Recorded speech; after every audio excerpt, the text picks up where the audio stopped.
people grabbed me before service a little interested or excited or curious about the passage from Revelation. And I am too. I love the book of Revelation. The imagery that it's so full of, the debates about rapture, the promises that God gives us throughout. It's been one of my favorite books ever since I became a Christian. In fact, if you come up to my office, and if you haven't, I invite you to come check it out sometime.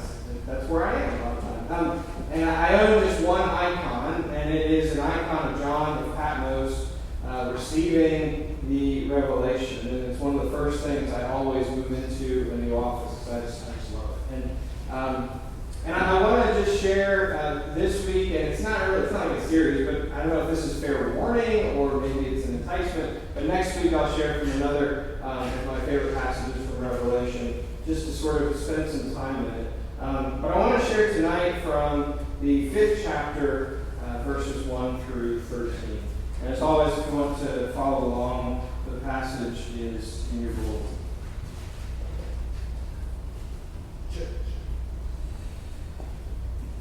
Then I saw in the right hand of the one seated on the throne a scroll, written on the inside and on the back, sealed with 7 seals. And I saw a mighty angel proclaiming with a loud voice, "Who is worthy to open the scroll and break its seals?" And no one in heaven or on earth or under the earth was able to open the scroll or to look into it. And I began to weep bitterly because no one was found worthy to open the scroll or look into it. And then one of the elders said to me, "Do not weep. See, the Lion of the tribe of Judah, the root of David, has conquered so that he can open the scroll and its 7 seals." Then I saw between the throne and the 4 living creatures and among the elders a lamb, standing as if it had been slaughtered, having 7 horns and 7 eyes, which are the 7 spirits of God sent out into all the earth. He went and took the scroll from the right hand of the one who was seated on the throne. When he had taken the scroll, the 4 living creatures and the 24 elders fell before the Lamb, each holding a harp and golden bowls full of incense, which are the prayers of the saints. They sing a new song. "You are worthy to take the scroll and to open its seals, for you are slaughtered, and by your blood you ransomed for God saints from every tribe and language and people and nation. You have made them to be a kingdom and priests serving our God, and they will reign on earth." Then I looked, and I heard the voice of many angels surrounding the throne and the living creatures and the elders. They numbered myriads and thousands of thousands, singing with full voice, "Worthy is the Lamb that was slaughtered to receive power and wealth and wisdom and might and honor and glory and blessing." Then I heard every creature in heaven and on earth and under the earth and in the sea and all that is in them singing, "To the one seated on the throne and to the Lamb be blessing and honor and glory and might forever and ever." This is the word of God for us, the people of God. Thanks be to God. We don't always say that in here. I figured enough of you would know it. It just felt like an appropriate response in that moment. And also a need for us to pray. Let's pray.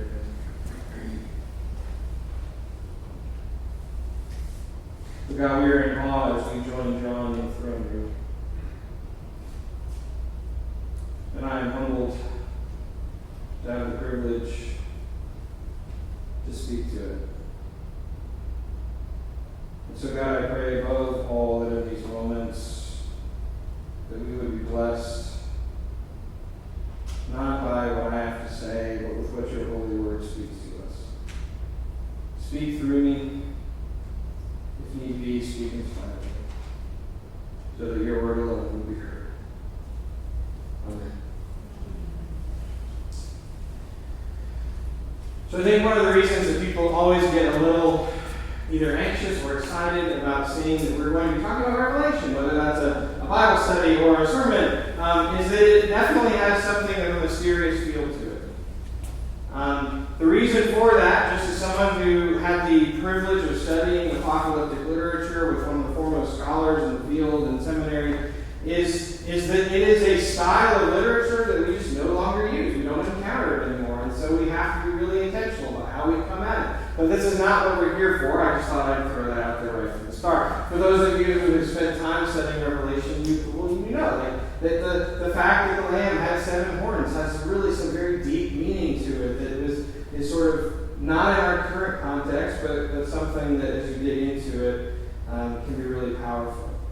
But I actually want to take a step back and also invite us all to try and just place ourselves in the moment with John.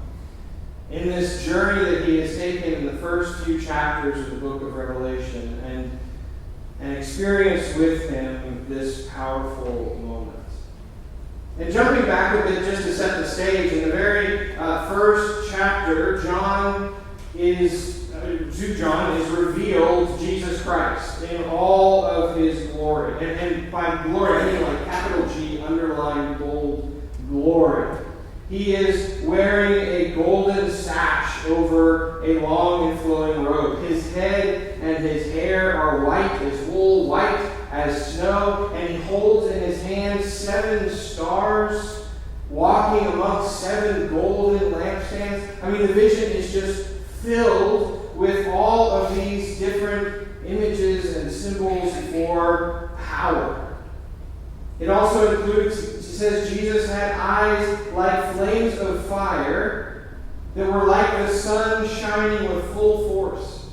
Which isn't even to get into the fact that he had a sharp 2-edged sword coming from his mouth. This is a powerful and unique image of Christ. And then all of that, after that, he says, oh, do not be afraid, which I would imagine is easier said than done.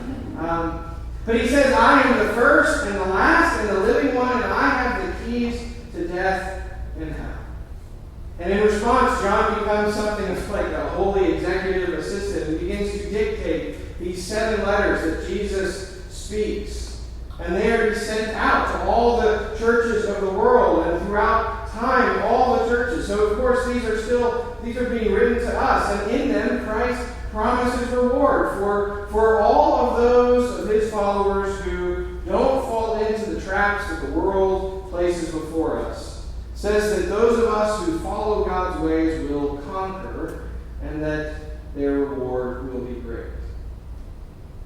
And then after he's written these letters, John looks up and he sees a door opening up into heaven. And he's invited to go through it, and he does. And as he steps through, he finds that he has stepped into the very throne room of God. And the entirety of the 4th chapter of Revelation, which I would encourage you to read as well, is just describing and John taking in this incredible scene. Just to hit some of the highlights tonight, again, I want you to imagine with me that we are journeying with John. Coming from the throne are flashes of lightning, and burning in front of it are 7 flaming torches, and all of the dazzling brilliance of what's happening around and from the throne is multiplied by a floor that looks like crystal, just magnifying and amplifying and reflecting everything. And the one seated on the throne is God, that John denotes for us with these descriptions that God was like precious stones. And they're stones that are known for the ways that they refract light. So again, it's bright and it's beautiful, and all of it is surrounded by a rainbow, which of course has connotations pointing us back to God's covenant of mercy with Noah, and of course adds to the radiance of the scene. And then on each side of the throne, John sees these 4 living creatures, and we can spend all night just describing them, digging into what they symbolize, but essentially they represent the noblest and the strongest and the wisest and the swiftest of all creation. And these 4, these pinnacles of God's creation, utmost examples of the qualities, are singing, and singing almost unceasingly praises to God. They sing, Holy, holy, holy Lord God, the Almighty, who was and is to come. Again and again, singing God's praises. And then around them, as if that's not enough, there are 24 smaller thrones, and each of them is occupied by an elder. And the elders are wearing golden crowns that reveal to us their authority, and their white robes tell us of their holiness. They are, in a sense, kingly priests. And they fought the good fight, they finished the race, and they have won the victory, and they are seated literally in the throne room of God. And of course, their actions as well, whenever that quartet of creatures chimes into song, the 24 elders fall down and bow before the throne in acknowledgement of God's sovereignty, and they sing their own song of praise. You are worthy, our Lord and our God, to receive glory and honor and power. I mean, the point is, I think this has been set up for us as a scene of incredible beauty and majesty, with some of the most incredible examples of God's creation. There's so much power and glory in that space, so much splendor and honor of transcendental glory and grandeur, and above all, worship of God. Just imagine for a moment that we have stepped into that space alongside John. I would imagine that if I were John, that for just a few moments I could do nothing other than just take it in. Just try and soak it in, to listen to the words of the songs, to try and see through the glorious brilliance of the scene and just take it all in. The people in Patmos are never going to believe this. Maybe he starts to sing along, I don't know, but then it's just this marvelous scene, and there he is. And as his eyes and his mind sort of acclimate to the glory of that space, the passage tells us that eventually he notices something. He notices that in the right hand of the one seated on the throne, there is a very unique and very sealed scroll. And it might be a little redundant to point out that in the midst of all of this, in the midst of this scene, that a scroll that is held by God is, not just any scroll. But I want to point out that the imagery of this scroll, the symbolism behind it, that even beyond the glory of the setting, suggests that this scroll represents nothing less than the divine will of God. That its contents, the opening of it, is the work of setting right all that has gone wrong in human history. The defeat of demonic powers, the conquering of all earthly persecution through the establishment of the heavenly city that we'll read about later in Revelation. The scroll that John sees held by the one in the throne symbolizes and embodies God's intention to act out, execute justice on earth as it is in heaven. The scroll is the victory. That's how God is going to conquer. That is how God is going to reward that which Christ has promised in the earlier chapters to all the churches of the world. And as I said, as John said, he notices, though, that it's sealed. It hasn't been opened.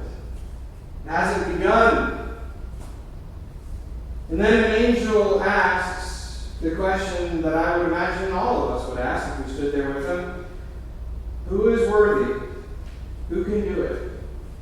Who is worthy to open the scroll, to break its seals? And as he hears the question, I imagine John begins looking around the throne room. Somebody here, right?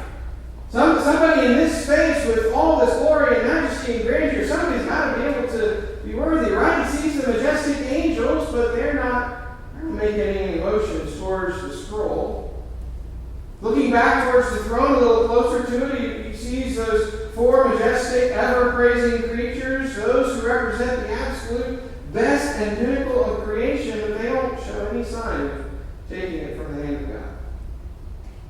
Maybe he's getting a little anxious and he starts looking to each face by face of all the 24 elders surrounding the throne, scanning them, begging them with his eyes to rise from their prostrate pose, return their crown to their own head, so that they can open the scroll so that God's will might be done.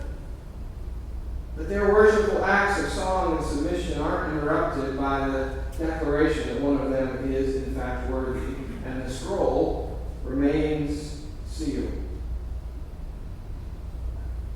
John wonders, as we might wonder, if not here, if not in this place of all places, if not in this incredible place filled with these incredible beings, if none of them is worthy, if none of us are able to open the scroll, the passage says, and there must be no one in heaven or on earth or even under the earth worthy to do so, to carry out the will of God. And so John is heartbroken.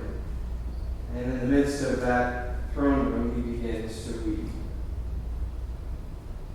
And that's when something does, or when John's weeping seems to interrupt one of the elders, who then comes over to John and says to him, "Don't weep. See, look, the Lion of the tribe of Judah, the Root of David, has conquered so that he can open the scroll and its 7 seals." And just for a second, let's think about that. John is very familiar with that imagery. He is a first-century Christian. That is a time before the New Testament had been established. So the scriptures that John would have looked to for his holy word were the Hebrew scriptures, what we call the Old Testament. And so this elder is speaking his language. The Lion of the tribe of Judah has conquered. The Root of David can open the scroll and its 7 seals. And he is probably remembering David and realizing that the one the elder is speaking about must be some kind of incredible victorious warrior king who, as it says in Isaiah, shall stand as a signal to the peoples, and the nation shall inquire of him, and his dwelling shall be glorious. And maybe as his tears begin to slow, a smile creeps over his face as he recalls hearing a story, something that happened not too long ago, about a man coming upon 2 distraught disciples along the road to Emmaus, and interpreting to them these passages from Genesis and Isaiah about the Lion, about the Root of David. And like so many others, in light of that message of anticipation, that he said, that points to me, that points to Jesus. That same Jesus who just spoke these 7 letters to him. That, let's be honest, that crazy, powerful, incredible looking Jesus. Jesus who is the first and the last, who held 7 stars in his right hand and shone like fire. John is probably moved from tears to a big old grin now. He is beaming, overjoyed and excited, and so relieved that the Lion of the tribe of Judah, that the Root of David has arrived in his worthiness to open the scroll. And he lifts up his eyes in the throne room once again, and there between the throne and the living creatures and among the elders is a Lamb. And maybe he thinks his eyes are still just a bit moist from tears. I'm going to rub those just a bit, but a lamb? The lamb is the quintessential sacrificial animal. It's about as far as you can get from a mighty God. And then as he looks again, his need to sort of make that distinction doesn't even require his imagination, because the lamb there in the middle of the throne room has already been sacrificed. And amazingly, somehow, though it has been slaughtered, it's still standing. But even more amazingly, the Lamb takes the scroll, and then all the company of heaven begin to sing new songs of praise. You are worthy to take the scroll and open its seals, for you were slaughtered, and by your blood you ransomed for God's sake from every tribe and language and people and nation. You have made them to be a kingdom and priests serving our God, and they will reign on earth. You are worthy, they say to the Lamb, for you were slaughtered. Now, the point is, that just feels a little off, or at the very least kind of unexpected, right? In fact, what I want to suggest is, in a lot of ways, it just doesn't even make sense. Instead of a lion, a lamb. Instead of strength, weakness. Instead of a warrior, a victim. And yet, worthy. And yet, a conqueror. In fact, the conqueror. The one who is worthy to open the scroll and carry out God's will. God's redemption of all creation. The scene that Revelation paints, that I've tried to bring us through tonight, gives us something, let's be honest, it would be a laughable oxymoron outside the story of Christianity. That we declare that the sacrifice is the victory. God the Creator becomes Emmanuel, God with us, born to Mary and living a human life. Later in that life, Jesus is greeted as a king by those who begged him to save them by destroying the Romans, and instead he rides into Jerusalem not on a war chariot but on a donkey, a symbol of humility and peace. And instead of enacting that destruction and defeat, Jesus loved even them, and he lived that love so deeply that he found himself nailed between two thieves. The one who is worthy in the midst of the throne room packed with beings of majesty and transcendental glory and grandeur and dazzling brilliance and infinite realities and power and resplendence is the Lamb that was slain. And we're reminded that the lion is the lamb and the lamb is the lion. That in God, sacrifice is strength and sacrifice is the victory. And here's the thing. The unexpected surprise of the lamb when we expect a lion, it's not just a narrative trick to keep us as the reader interested. That's a foundational message of who God is.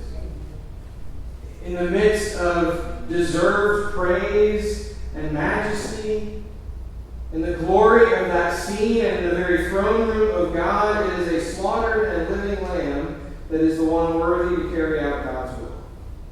That the victory of God is not driven by might or fear, but by love. Love that goes all the way to sacrifice.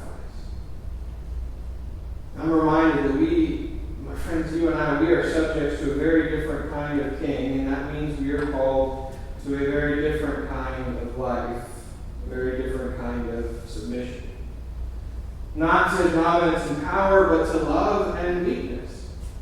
A submission not to a system of fear, but of peace, where sin is overcome not by punishment, but by grace, and evil is conquered not by military strength, but by the strength of sacrifice. The Lamb who is worthy to carry out the will of God is not so because he was the noblest, strongest, wisest, or swiftest of all creation, or because he was crowned, or rich, or powerful, or good-looking, or popular, or he lived in the right neighborhood, he was the right skin color, born in the right country, or he had the most Twitter followers. The Lamb is worthy because of his sacrifice. And God conquers through that sacrifice. The truth is, for a lot of us, in our logic, the wisdom of the world, it just doesn't make sense. And that's exactly the reality that should guide us. It's the truth that Acts tells us is turning the world upside down. It's the truth that moves us to the kind of lives that frankly don't make any sense outside of God. To believe and trust and live in such a way that the only explanation, the only rationale, is that God has set the path before us. For us to find ways to live fully into the senseless and at times illogical, but also into the beautiful, astounding, unanticipated, world-saving gift of the slaughtered and living